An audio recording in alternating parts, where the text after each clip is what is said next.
बिस्मिल्लाहिर्रहमानिर्रहीम। जान पाकिस्तान टीवी के सामाईन और नाजरीन, अस्सलाम वालेकुम। दोस्तों, टिकटॉक की एक वीडियो आजकल सोशल मीडिया पर बड़ी वायरल हो रही है, जिसमें एक पाकिस्तानी लड़की टिकटॉक बना रही है।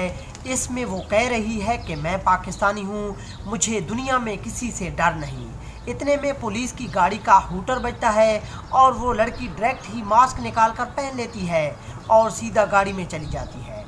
ये अरब मुल्क की वीडियो है और कोरोना वबा के सबब यहाँ मास्क ना पहनने का जुर्माना तकरीबन 5000 रुपये होता है। ये जस्ट फनी वीडियो है, तो आप भी इंजॉय करिए।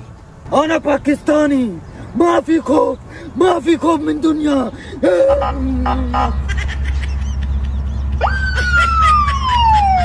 अना पाकिस्तानी माफी खौफ मिन दुनिया।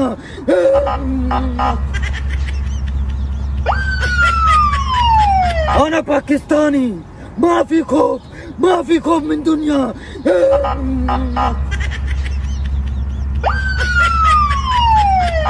दोस्तों, उम्मीद करता हूं कि आपको वीडियो अच्छी लगी होगी। अगर अच्छी लगी है तो इसे प्लीज़ लाइक और शेयर करें और मज़ीद इस तरह की वीडियोस को देखने के लिए जान पाकिस्तान टीवी को देखते रहें।